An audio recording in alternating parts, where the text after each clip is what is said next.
Hello and welcome back to another episode of Uncut XCOM 2 War of the Chosen. Today we're getting introduced to a new soldier that was provided by Mr. Fisticuffs. Unlike some of the fresh-faced recruits who grew up in an Advent-controlled world, Helen remembers a time before the alien invasion, and the only thing she wants in her life is to see everything the invaders brought with them crumble and fall. Her father was the owner of a minor technology firm that developed robotics for military and police forces. Despite not having any formal training with programming or engineering, she worked for his company as a teenager. She left all the fancy computer stuff to the more capable members of staff, but found great success getting her hands dirty with prototypes in the company workshop. After the UK surrendered control of the government to the aliens and the Advent administration, her father's company was merged with many others and put to work with Advent research and development in their robotics department. Helen had the best and worst time of her life there. She met a woman named Amanda, and within a few months they were married. However, despite finding happiness at home, a few weeks into working for Advent R&D, she made several shocking discoveries. Her and the rest of her team in the workshops were constructing prototypes for improvements to a powerful, alien frontline unit known by most humans who fought in the invasion as floaters. Fearing what might happen to the rest of humanity if more technological advances were made to the alien forces, she started to siphon information to resistance groups around the world. After a time, she managed to contact Central Officer Bradford and began feeding him information directly. Unfortunately, Helen was reported for her actions by her wife, Amanda. Being several years younger than Helen, she was easily swayed by Advent propaganda into believing that the aliens were the good guys, and the resistance movements were little more than terrorist organizations. When she found out about the betrayal, she shot and killed her wife and managed to kill the Advent troopers that were sent to detain her. Helen fled the scene and went underground with a resistance group for several weeks and eventually contacted Bradford again and requested to be picked up and recruited. She's now working for Xcom as a specialist. Before we jump into the mission gameplay for today, we're going to look at the strategy layer because exciting things are happening. We finally finished researching magnetic weapons. Because we completed this research, that means a lot of our soldiers just got significantly more powerful. Unfortunately, we're not going to research Gauss weapons just yet because we're going for the Advent mech breakdown. Once this is completed, it'll give us access to the Tier 2 Gremlin, and a Tier 2 Gremlin's combat protocol will turn an Advent mech into a glorified bucket of bolts, and that is very powerful. For anyone that's totally new to XCOM, when you finish researching something and gain access to a new item or weapon, you have to go to engineering and construct it with your supplies. So I'm going in and I'm buying all the new guns, except for the Templar's primary weapon, because we don't use that very often. Something that has been going on a lot behind the scenes in this playthrough are the covert actions. Right now we have our soldiers going out to sabotage the Avatar project.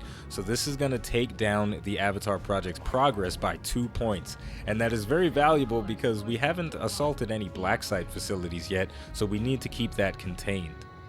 At the top of the screen, you can see the Avatar Project countdown timer, and while we're scanning for intel at the Reaper's base, an Avatar Project minor breakthrough is going to come through and another point is going to get added. And a few days of scanning later, another point is going to get added on top, so our soldiers doing this particular covert action is very beneficial to us.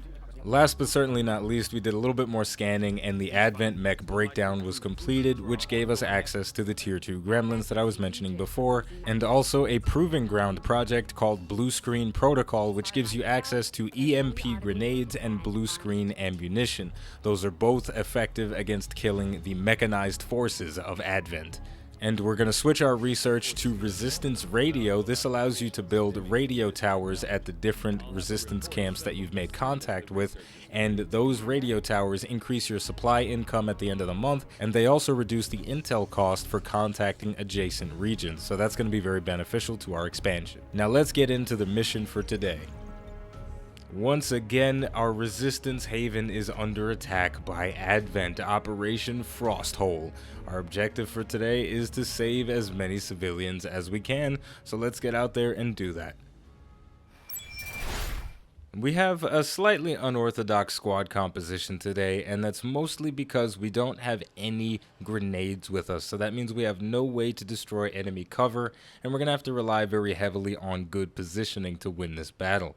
We have a skirmisher, ranger, sharpshooter, and 2 specialists. Our skirmisher is using the magnetic bullpup rifle, ripjack, and the tracer rounds for 10 increased aim. Our ranger has the shard gun, sword, and the talon rounds for 20% increased critical hit chance and 1 increased critical hit damage. Our sharpshooter is Caven Deadshot Lighter. He was provided by High Marshal Jaeger. He's got a vector rifle, an enhanced Shadowkeeper pistol, and venom rounds. So he's getting 10 increased aim from that pistol. Venom rounds are going to increase his damage and give his shots a chance to poison targets, which will reduce their aim and cause them to take damage over time. Finally, our 2 specialists are both hybrids, and they have abilities that complement each other. Zani Zoha is using the Skulljack, so that's giving her 20 increase to her hack rating. She has the Haywire Protocol ability, which means we might be able to take control of some robotic enemies, and she also has Medical Protocol, so she has 1 charge that she can use with her Gremlin to heal any target on the battlefield, regardless of how far away they are. Myra Two-Faced Wyra has a medkit and the field medic ability, so she has 3 charges of that, but she has to run next to people to heal them. She also has revival protocol and combat protocol, so if there are any mechs on this mission, which I imagine there are, she can zap them very easily, and our tier 2 gremlins will make quick work of them. So, I'm a little bit nervous about this squad. We don't have any grenades, but these guys look pretty tough, so let's get out there and whoop that ass. Menace 1-5, hostile forces are attacking the outpost. Eliminate all enemy units and protect those civilians. Advent came in hot and so did we. You won't have a concealed position for deployment on this one. And we also won't have access to a legion of heavily armed civilians on this one because this is a regular terror mission, and these are significantly more difficult than the ones where the civilians are helping you soften up the big targets. But now that we have magnetic weapons, things are gonna be a lot easier for us. It's still gonna be a challenge, don't get me wrong, but we have the tools at our disposal to get really big damage on targets now. We're finally back on the curve. We're finally at a place where I'm not gonna feel desperate in every single mission that I'm doing, because for a couple of missions there, I was in a very dark and terrified place, and already a civilian getting pummeled into a very bloody pulp by a berserker. That thing is very terrifying. It has 28 health on legend difficulty, and in case you didn't know, 28 health is a lot even with magnetic weapons. So we're going to move up, and that is going to trigger the pod, but truth be told, we can't really be passive about how we approach this mission because the Advent are going to kill civilians on every single turn. So really there's a soft timer of about 7. There's always the chance that they miss their shots, and that'll buy us an extra turn, but that's not particularly likely to happen. So we've got eyes on an Advent mech, a stun lancer, and the berserker somewhere in the fog of war. I don't know exactly where it went, but we have a lot of interesting options here, especially because we have access to Haywire Protocol now. So what I'm going to do to start this off is go for a Haywire attempt, because that would be pretty damn valuable. It's very possible that it won't work, but at the same time, it's very possible that it will work. So let's get in a position to get eyes on the mech, because if we do take control of it, that'll be completely phenomenal. But we could always just, just be kind of a P word. Oh, come on. You know what word it is. I don't want to be a bitch.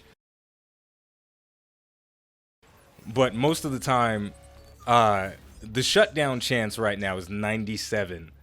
But the control enemy chance, that's really juicy, and I have to go for it. And we got it.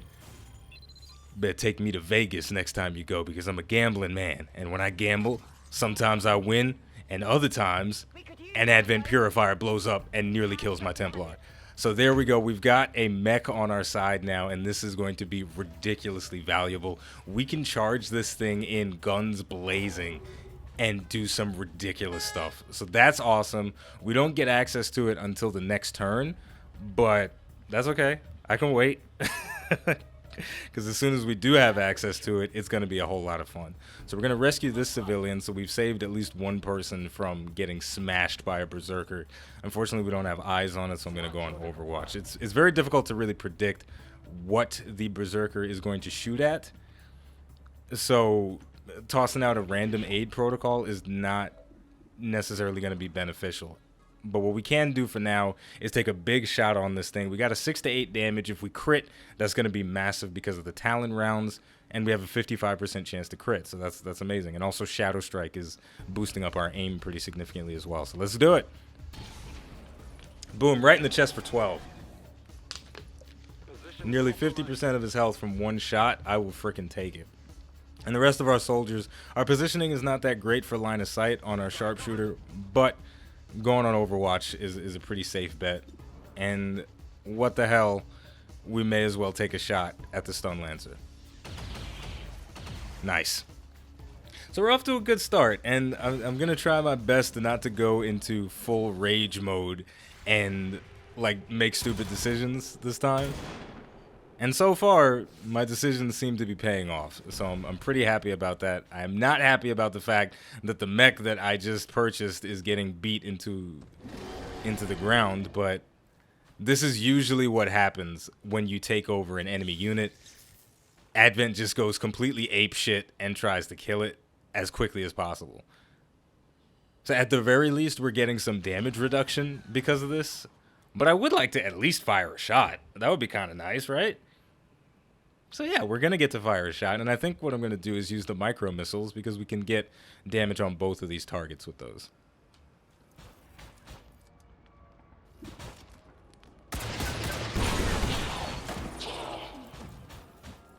Beautiful. Absolutely beautiful. And we are most likely going to finish off this berserker. Oh yeah, we could even slash it. I'm pretty sure the berserker can't use a counterattack, but I'm kind of not in the mood to find out, so I'm just going to move over a tiny bit and blast it in the face with my shotgun. 92%, that's basically 100. There we go. Another 11 damage critical. Absolutely insane.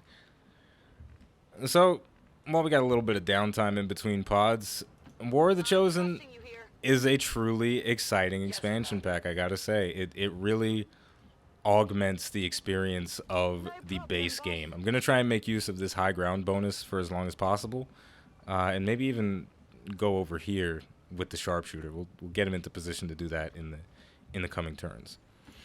I've really been enjoying the new mechanics. The covert actions are a lot of fun. They're simple, and it's just kind of a click thing unless your soldiers mess up, and then you have to go get them out of the ambush. But at the same time, it adds a new layer of depth and decision-making to the game. And we've got a Faceless coming out, so it's a good thing we didn't try to rescue that particular civilian. That would have been a pain in the ass. But yeah, the new mechanics that they've added have added a very interesting bit to the strategy layer, and it makes it a lot more rich, and to a degree it makes the game easier if you win a lot. Like if you go on a lot of these missions provided by the different resistance factions, then you get scientists, you get intel, you get supplies, new soldiers, you get a lot of stuff, and all of that compounds into speeding up your research and just making a number of different things simpler. And for anybody that is curious as to why I like using a vector rifle on my sharpshooter, it is because the vector rifle allows me to reposition and shoot my primary weapon in the same turn. The vector rifle is significantly weaker than the sniper rifle in terms of its damage output, but it is still a powerful weapon because it does give you a little bit more flexibility with a very accurate soldier. So that's just my reasoning behind it. If you don't like it, I'm a grown-ass man. I'll play the game however I want to.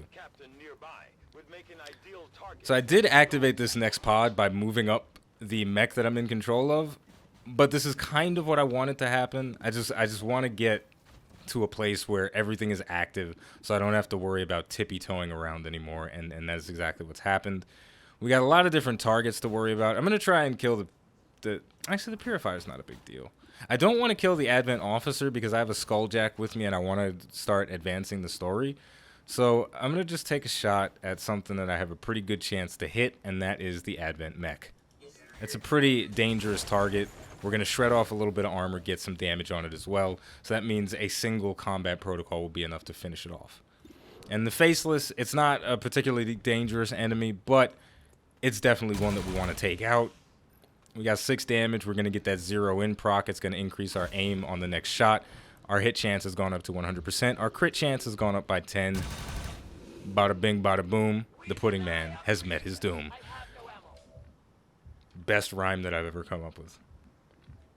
And so going back to the sharpshooter with a vector rifle, as a gunslinger, you want to use your pistol as often as possible because you have a lot of abilities that are centered around using that pistol.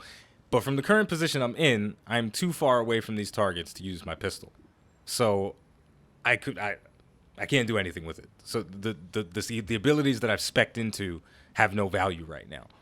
But if I move over here onto this high cover, this might put me in range for lightning hands. It might not.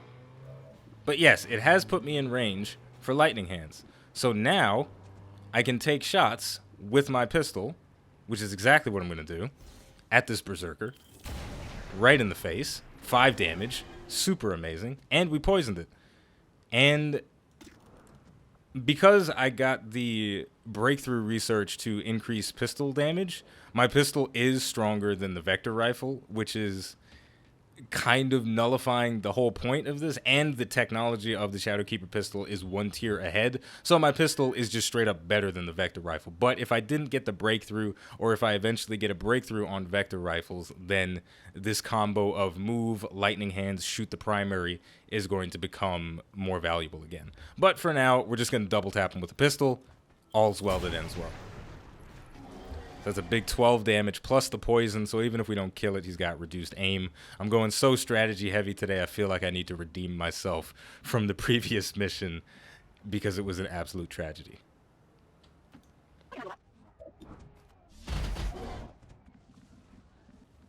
You know, that's the thing about it, man. That's the thing about XCOM. There's so much meta in this game because it's been out for is it over a year now, or is it almost a year? I don't remember. XCOM 2 has been out for a long time, and the strategies to win at this game are fully developed at this point. Everybody knows what to do.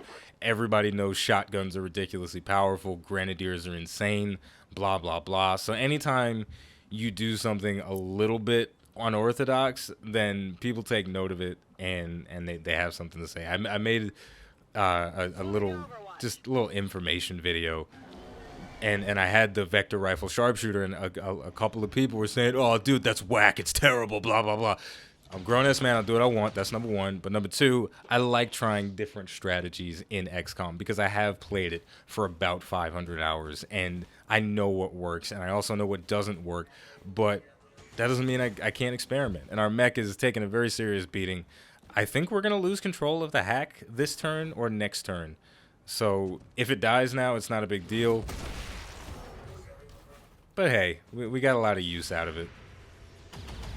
A civilian gonna move and trigger the overwatch on the Advent trooper. That's very unfortunate. The enemies are starting to advance on us, but we're all in some very stable and solid positions, so we can pretty much gun them down without having to worry about much. We only have 7 civilians remaining. We've rescued 1 of them, so we need to save 5. So we've got to start hustling at this point. I don't have a full plan brewing right now, but I have an idea. We're going to start off with a reload. Unfortunately, and it's a big unfortunately, I don't have an auto loader on my bullpup rifle, so I'm not going to get to take advantage of the 2 shots in 1 turn thing with it. And what's even worse is that this guy could be a faceless. And if he is, I'm going to be very upset. But I gotta save some people. So I'm gonna go to him in a minute. But first, I'm going to use the Shadowkeeper pistol and the Shadow Fall ability on the Berserker. This is going to put our sharpshooter back into concealment, so we can use him to scout around, get some extra visibility. I didn't get the kill. Super unfortunate. Oh, I did get the kill. Never mind. Yeah, it's dead. I thought it survived. But it's dead. So we have a new scouting unit back on the field, our sharpshooter. We've got eyes on the Advent mech. It only has 7 health left, which means a combat protocol is a guaranteed kill against it. Because our combat protocol, because of the tier 2 gremlin, deals a 7 damage minimum. So that's what we're going to do. So goodbye mech. I could wait around and try and hack it again, but at this point, we don't need any extra soldiers. We're doing quite well on our own. Thank you very much. So that threat has been eliminated. Now the only thing that we have to contend with is the Purifier. So I'm going to take a shot with Zani Zoha. It's a decent chance to hit. She does have a stock. So there is a chance that we'll at the very least get 1 damage on it, but that's not even going to matter. This guy is still on Overwatch. So that could prove to be a problem. But at the same time,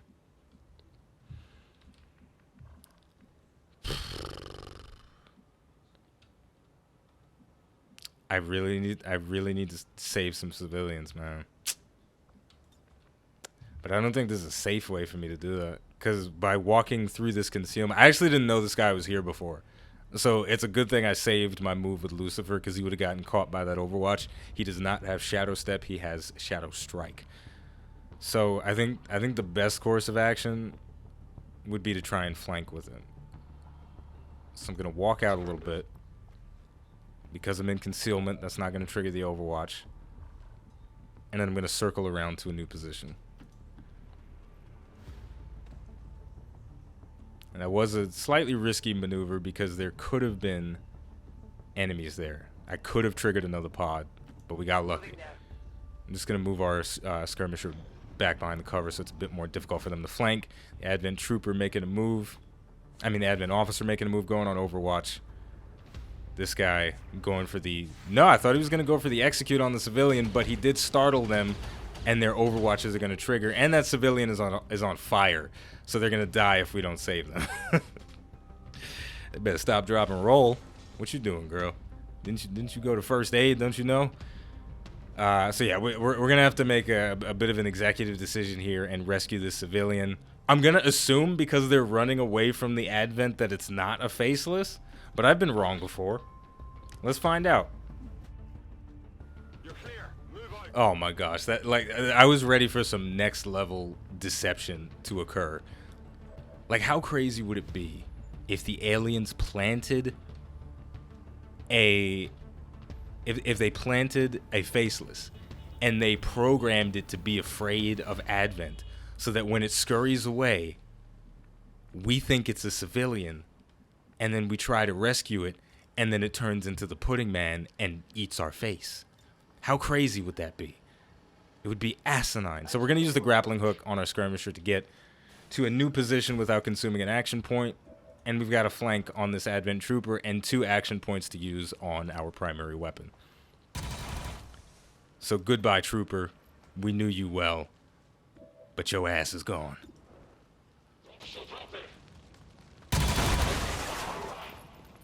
They live no more. And now the only one left is that Advent Officer, and there's another Trooper somewhere in the building. So I have to get my specialist in position to skulljack the Trooper. So let's see if we can do that. Seems doable. Roger, holding. Holding position. Alright, here he comes.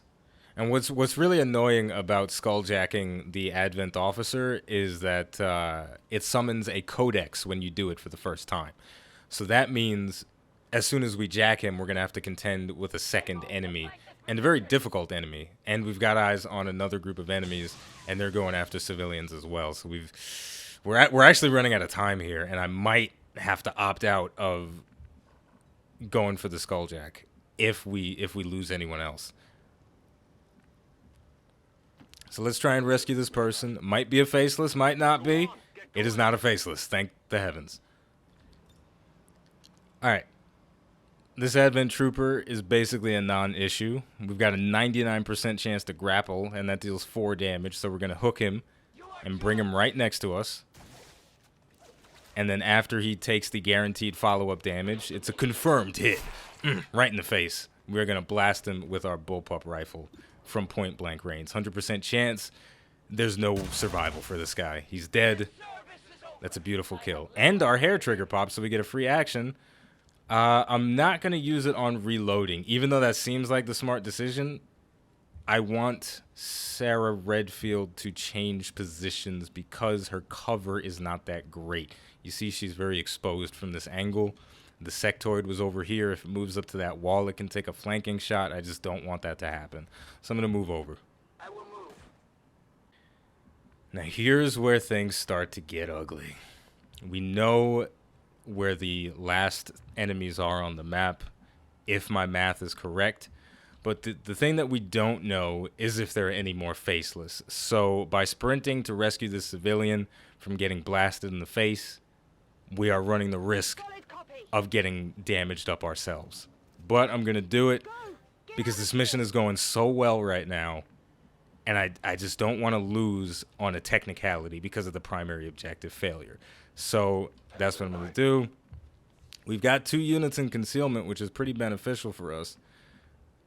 So I'll just reload. We're going to play it safe. This is actually going to take a minute, so I'm going to cut this part out probably.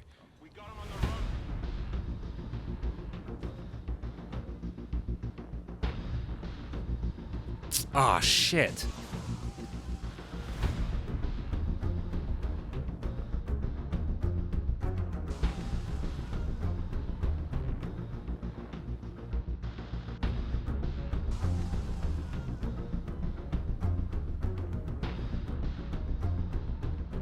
Oh no, the last 2. Oh no. I think I'm gonna lose the mission because that sectoid is right next to the last civilian. Oh my gosh. Son of a bitch, the last civilian is gonna die. Or are they? Are they gonna... Holy shit, I got another chance of success. Alright, the last civilian, I saw him run off in this direction, and we have to save this person. And we can't reach him! Oh my gosh, I hate this game so much. Ah, dude, this is terrible. This is the worst thing that's ever happened. I don't think I'm going to get the Skulljack attempt right now. I think I'm just going to have to go for the victory at this point because I really don't want to lose the Resistance Haven here. So let's see. I'm so upset at the fact that this freaking civilian decided to run away from Xcom. Like, how crazy would it be if they planted a faceless and they programmed it to be afraid of Advent so that when it scurries away, we think it's a civilian and then we try to rescue it and then it turns into the Pudding Man and eats our face. When he got scared, he could have ran towards us and that would have been the most amazing thing ever. But no, mister, I'm scared of the aliens. Let's run away from Xcom, the guys that can save you from your demise. Ugh. I've already made up my mind on what I'm actually going to do. But I'm going to save the game right now. And I just want to see if he kills the civilian. I've already made up my mind that I'm going to kill the Advent soldier. But I just want to see what's going to happen. I need to know. I need to know.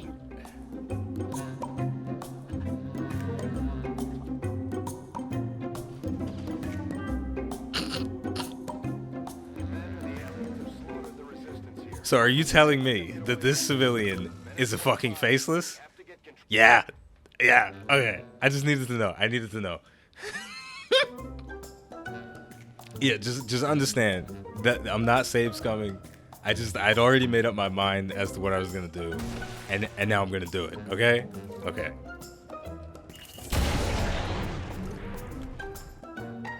How could he possibly? How could that be a faceless?